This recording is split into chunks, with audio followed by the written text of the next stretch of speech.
Hola, bienvenidos una vez más a nuestra serie de estudios sobre el santuario.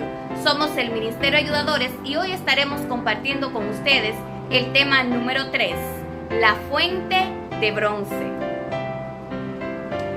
Habló más Jehová a Moisés diciendo: harás también una fuente de bronce con su base de bronce para lavar y la colocarás entre el tabernáculo de reunión y el altar y pondrás en ella agua. Y de ella se lavarán Aarón y sus hijos las manos y los pies.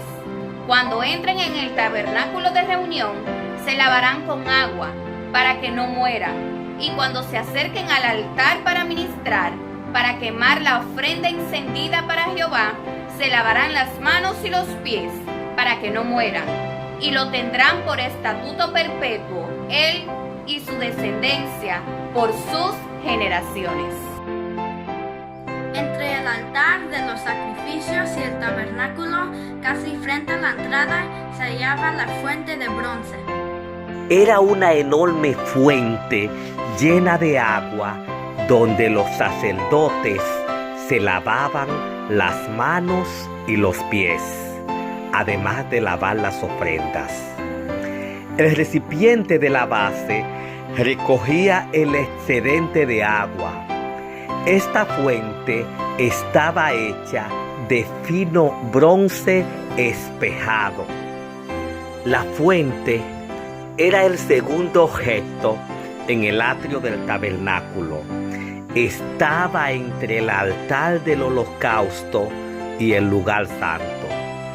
A diferencia de los demás artefactos y muebles del tabernáculo, no se especifican sus dimensiones.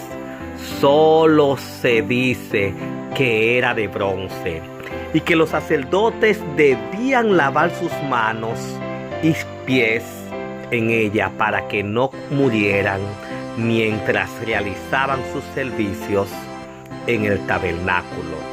En otro lugar se dice que fue hecho con los espejos de las mujeres de Israel. Esto muestra un rasgo de maravillosa generosidad de las mujeres y una renuncia importante. Por otro lado, es interesante que un espejo refleja al que se mira, pero no puede alterar su figura. Revela la contaminación, pero no puede quitarla. Así es la ley. Sin la gracia, el creyente se queda a mitad del camino. Los levitas, que eran descendientes de Leví, estaban encargados de mantener llena la fuente y desaguar el agua recogida en los pies. La fuente de bronce, cuyas dimensiones no nos han sido dadas, estaba situada entre el altar de bronce y el tabernáculo. No servía para ofrecer sacrificios, sino para lavarse en ella, lo que Aarón y sus hijos debían hacer cada vez que entraban al altar para ofrecer un sacrificio. Uso, simbolismo y significado. Esta provisión continua de agua representa el permanente, gratuito e ilimitado poder limpiador que ofrece la salvación en Cristo. Si un sacerdote no se lavaba con el agua de la fuente, podía ser castigado con la muerte. Cuando el pecador llevaba su ofrenda al altar, era perdonado. Primera de Juan 1:9 nos dice: si confesamos nuestros pecados, Él es fiel y justo para perdonar nuestros pecados y limpiarnos de toda maldad. La fuente estaba llena de agua para que los sacerdotes se lavaran las manos y los pies cuando entraban al lugar santo para adorar. Esto nos habla de la obra que hace en nosotros la palabra y el Espíritu de Dios. Es cotidiana y absolutamente necesaria. Había dos clases de lavamientos. Uno, el que se hacía para consagrar a los sacerdotes.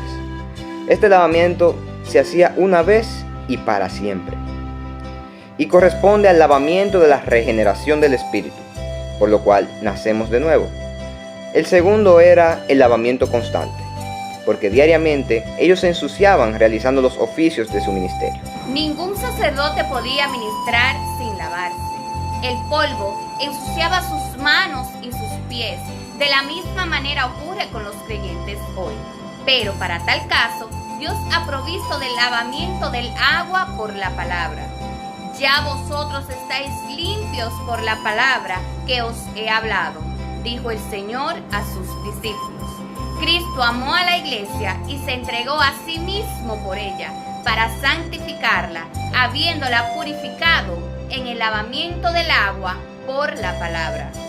Los sacerdotes tenían el derecho de ministrar al Señor porque estaban habilitados por la sangre del sacrificio. Pero para poder ejercer ese derecho necesitaban el agua del lavamiento. La sangre de Cristo nos limpia de nuestros pecados.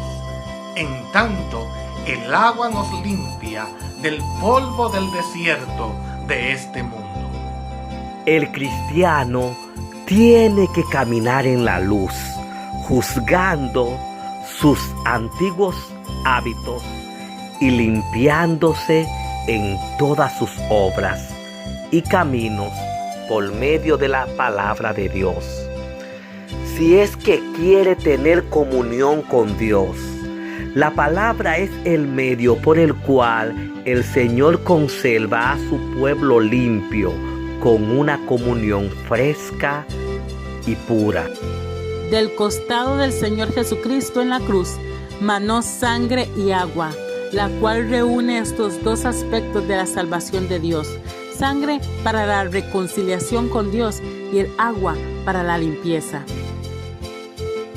No debemos olvidar que el significado del lavacro tiene relación con el bautismo, que hace el Espíritu Santo, pero también es el símbolo literal del bautismo que dejó Jesús como ejemplo para nosotros.